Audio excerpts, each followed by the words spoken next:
Hello, dear story lovers. At the amount of 1,000 subscribers, I will post a huge series of special stories for you. Subscribe now. The Galactic Concordium was a sight to behold, a bustling hub where representatives from countless alien species gathered to discuss trade agreements, technological innovations, and interstellar diplomacy. The conference hall, a massive dome of crystalline panels that reflected the starlight outside, hummed with voices and the occasional chime of translation devices.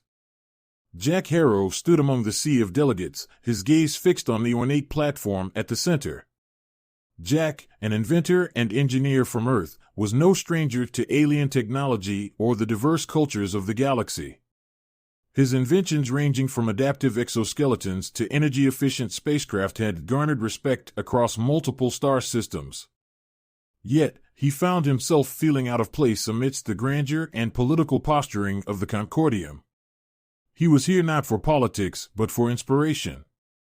The event took a strange turn when Baron Zorlak arrived. The alien noble was infamous for his cruel sense of humor and his love of humiliating others for his own amusement. Towering over most beings with his iridescent, armored frame, Zorlak exuded an air of arrogance. Whispers followed him as he took the stage, his forearms spread wide in a theatrical gesture. "I come bearing a gift," Zorlak announced, his deep, resonant voice amplified across the hall.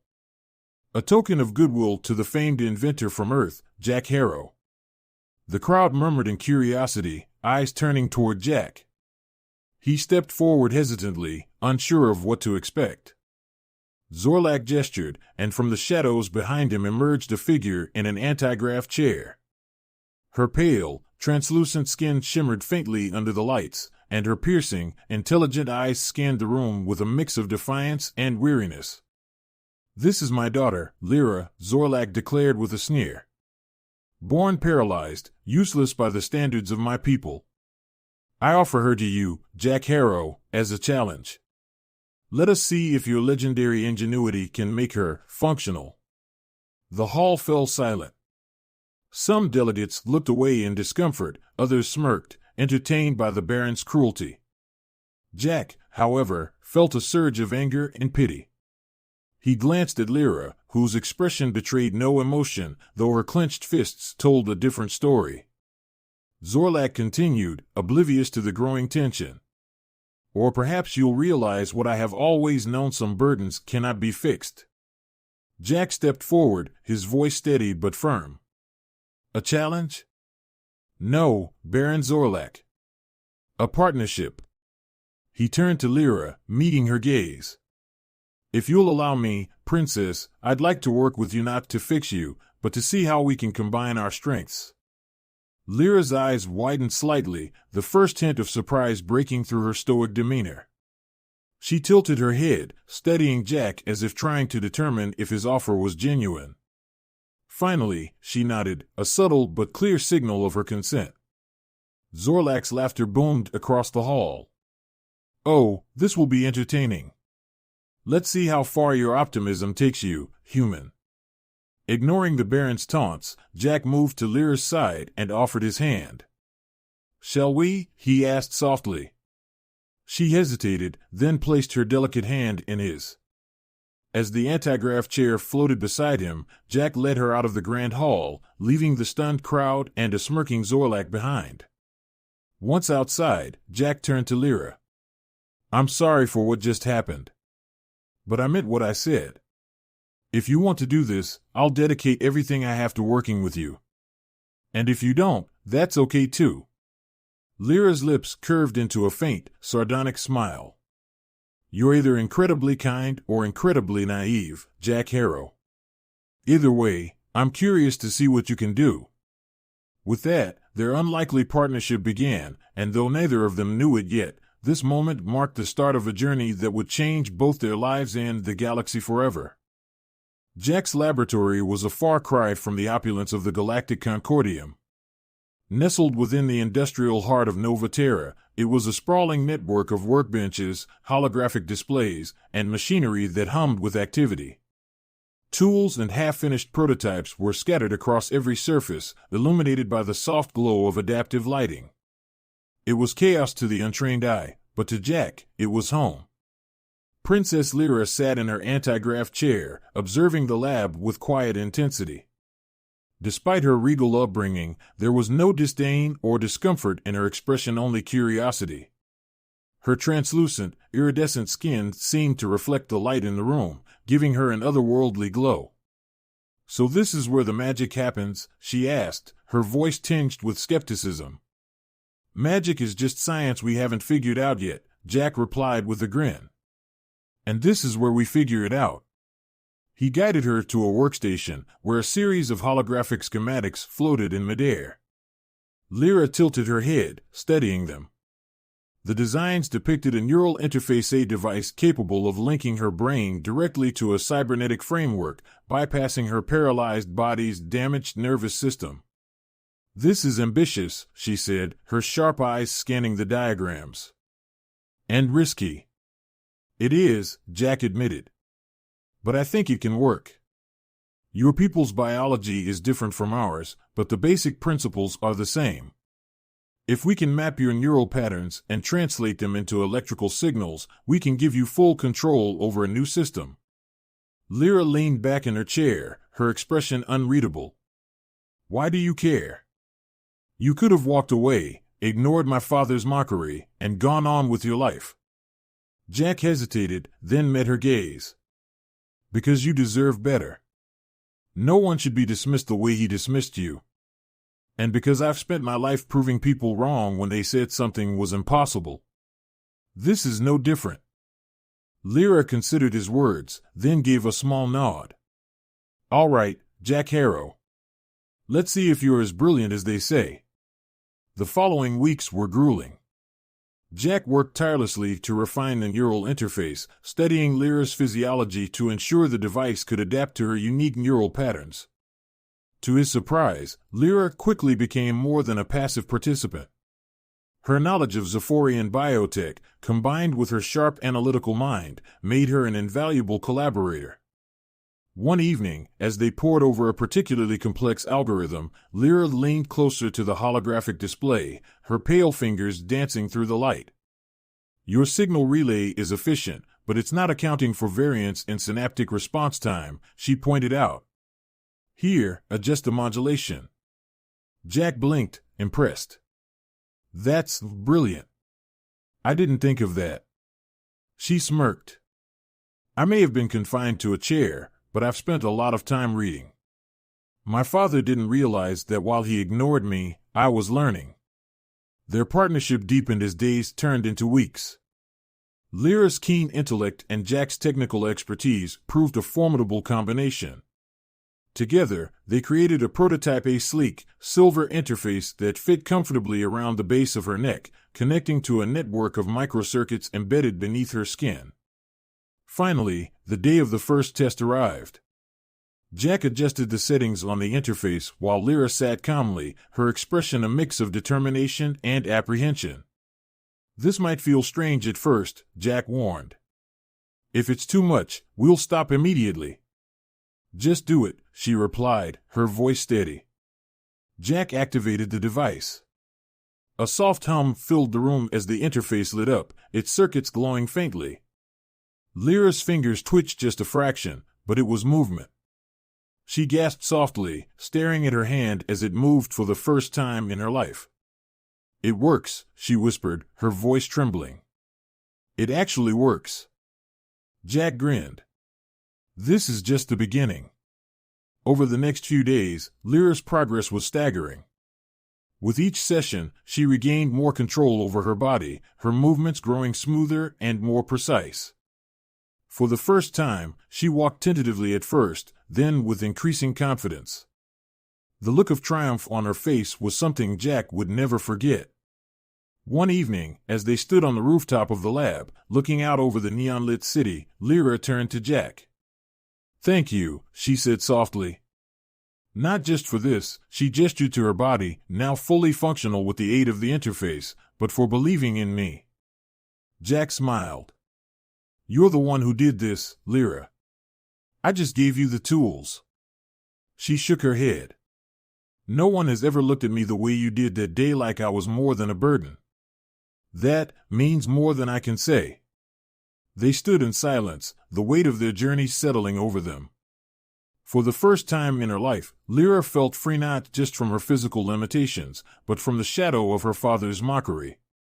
Unbeknownst to them, this was only the beginning of a story that would challenge the galaxy's perceptions and alter the course of history.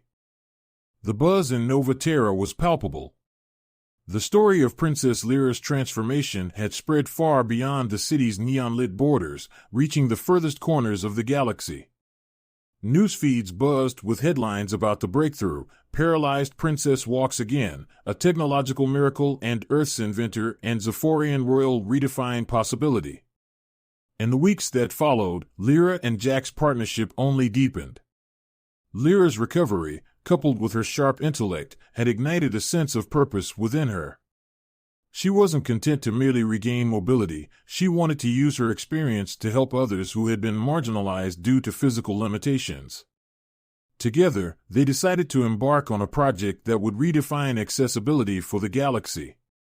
The laboratory was alive with activity as Lyra and Jack worked on their next challenge, a fully adaptive spacecraft designed to be piloted using neural interfaces. They called it the Horizon. "Imagine it," Lyra said one day, pacing the lab floor with a grace that still felt new to her. "A ship that doesn't rely on physical controls. Anyone, regardless of ability, could pilot it. It would revolutionize travel." Jack nodded, typing commands into a holographic interface. "We'll integrate it with an AI-assisted navigation system. The ship will respond to thought patterns as if it's an extension of the pilot's body." "And not just for individuals," Lyra added, her eyes sparkling. "We could scale the technology to entire systems, ships, vehicles, even homes. Accessibility wouldn't just be a feature, it would be the foundation." Their vision was ambitious, but so was the work ahead. They began by designing a prototype cockpit, a sleek, minimalist sphere with no visible controls. Every function would be managed through a neural interface, allowing the pilot to command the ship through thought alone. Lyra's experience with the interface made her the perfect test subject. Day after day, she worked tirelessly, perfecting the neural link. Her understanding of both the technology and the unique challenges it presented allowed her to identify flaws and suggest improvements Jack would have overlooked. The first test flight of the Horizon was a spectacle. Representatives from dozens of species gathered at a sprawling spaceport, their eyes fixed on the sleek, metallic craft. Cameras hovered in the air, broadcasting the event live across the galaxy. Inside the cockpit, Lyra sat in the pilot's seat, her neural interface glowing softly. Jack stood nearby, monitoring the systems. "No pressure," he said with a grin. "Just the entire galaxy watching." Lyra smirked. "Piece of cake." With a thought, she activated the ship. The engines hummed to life, their resonance deep and soothing. The crowd outside erupted into cheers as the Horizon lifted off smoothly, ascending into the sky like a silver arrow. From the pilot's seat, Lyra felt a sense of exhilaration she'd never known. The ship responded to her thoughts as if it were an extension of her body, every maneuver executed flawlessly. She guided it through a series of loops and turns, pushing the limits of its capabilities. Finally, she brought it back down to the spaceport, landing with pinpoint precision.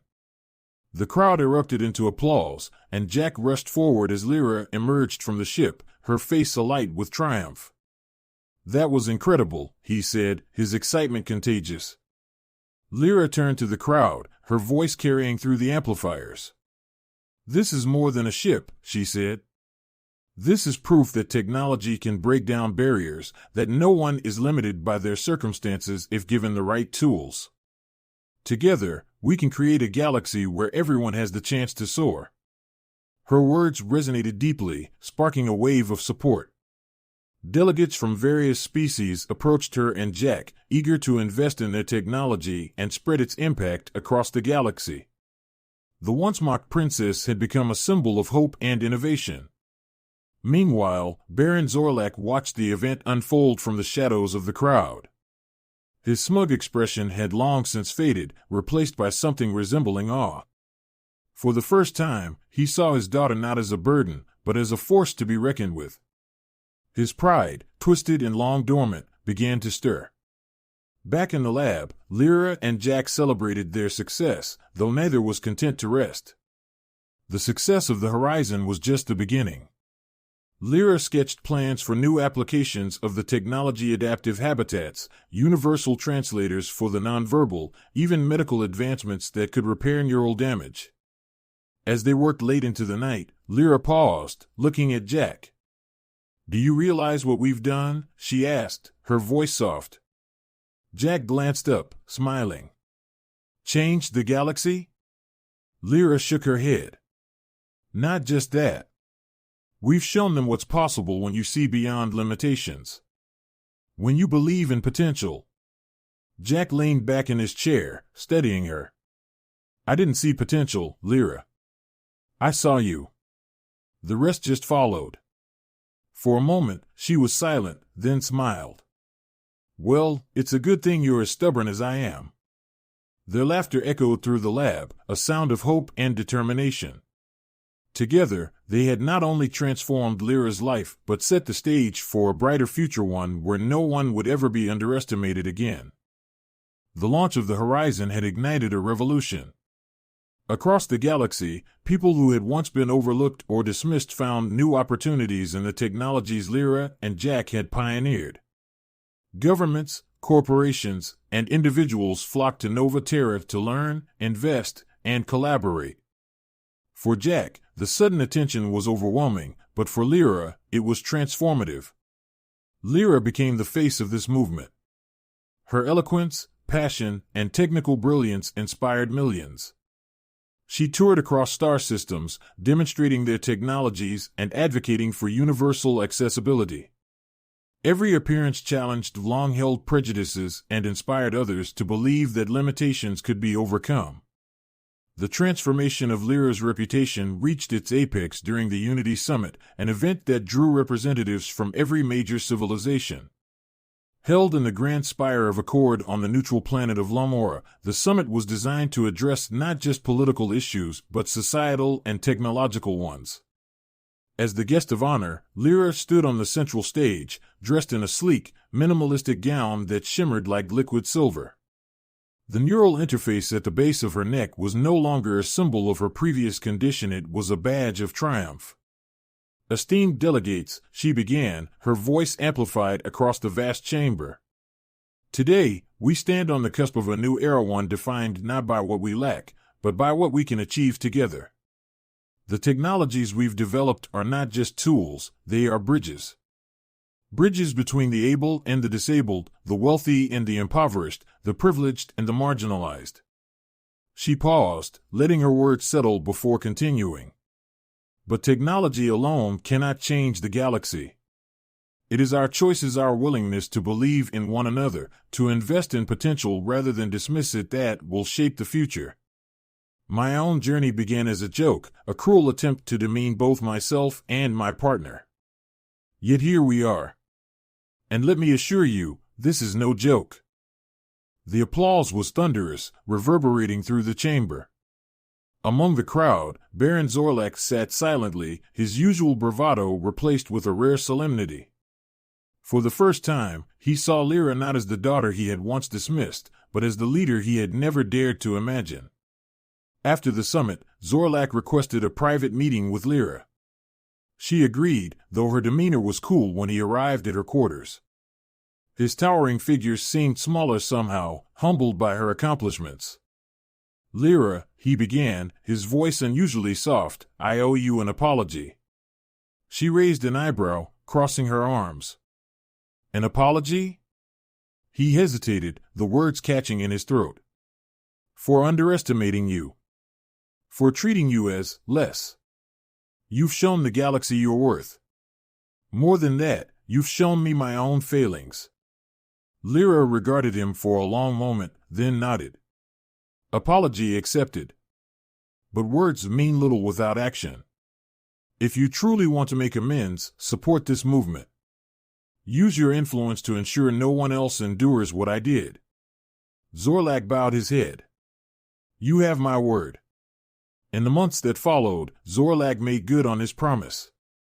He renounced his throne, passing the title of Baron to Lyra.